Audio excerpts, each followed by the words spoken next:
Hi, my name is Jill Pike. I'm an accomplished instructor with the Institute for Excellence in Writing and author of Primary Arts of Language.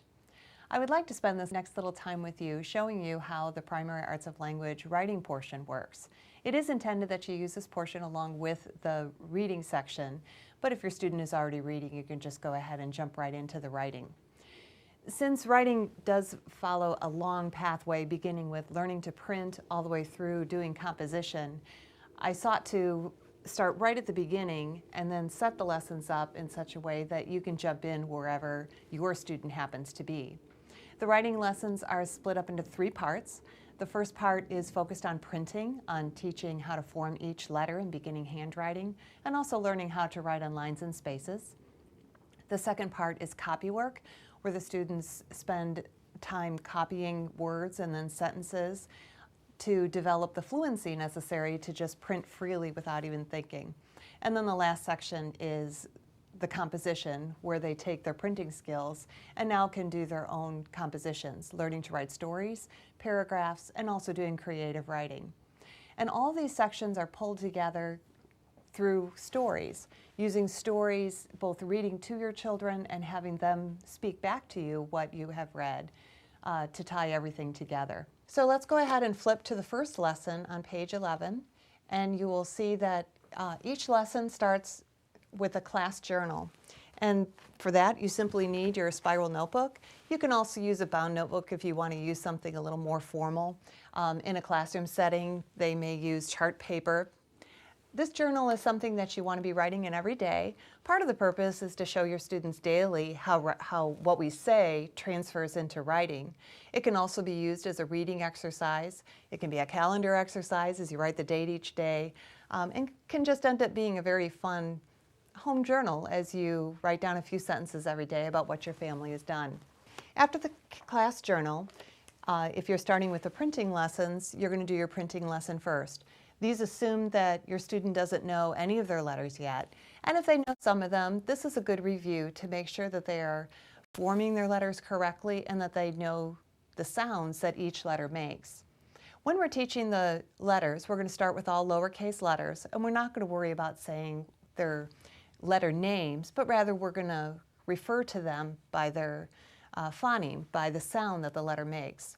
For the vowels, I'm not going to call them vowels right off the bat until I've taught them all, and I will only teach the short sound that each vowel makes. You could teach all the sounds that the vowel makes right off the bat, but I find teaching the short sounds first, those are often the harder sounds to hear, and then once all the vowels have been taught, you can just right away teach all the long sounds. If you look at the letter stories, the very first letter that I'm going to teach is the letter C.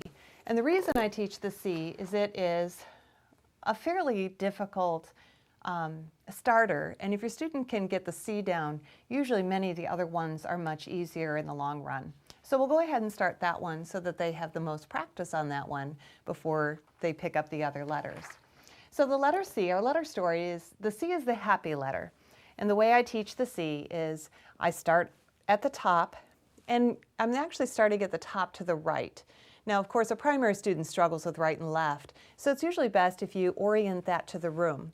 So to my right in my kitchen happens to be my windows. So I would say I start at the top by the windows, I go up and I go all the way around and I stop and I leave it open because this is the happy letter. It's a cookie that somebody took a bite out of, cookie.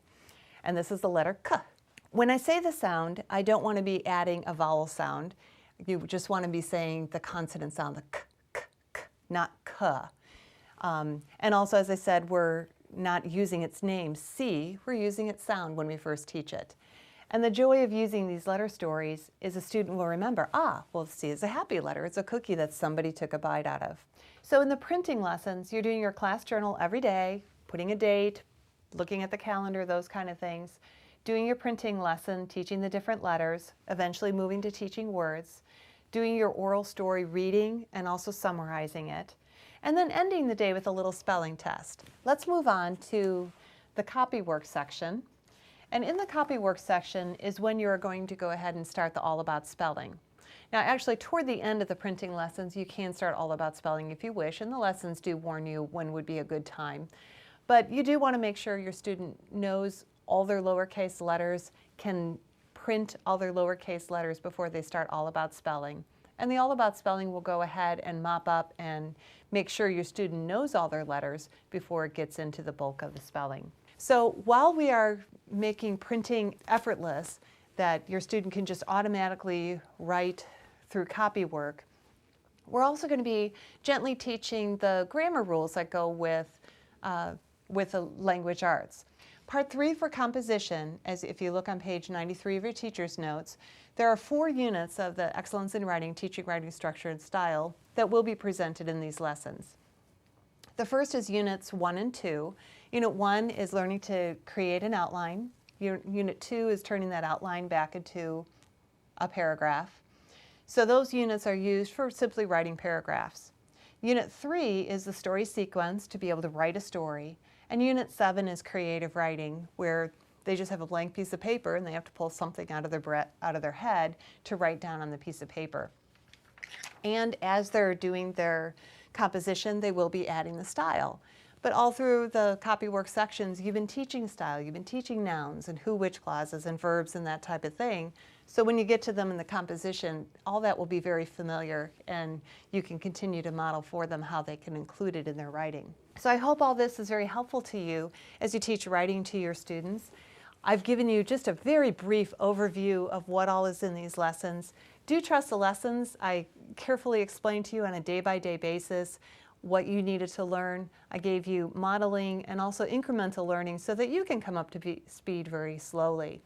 When you're done with these lessons, you can go ahead and, for 2nd grade and on, get Andrew Pudewa's Teaching Writing Structure and Style that will finish giving you the rest of the units.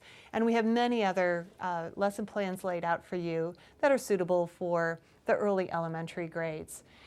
Also, we have a support group called IEW Families. If you go to the IEW website at excellenceinwriting.com and click on support, you will find our e-groups. If you join one of those, it's a good place to get into the conversation that we have with parents about teaching writing. It's a good place to ask questions. And we have a plethora of files of teachers' helps that teachers have put together that I think you will find helpful in teaching your writing. Thank you for your time, and if you have any questions, I'd love to see you on our e-group. Otherwise, you can contact me through Excellence in Writing. Thank you so much for your time.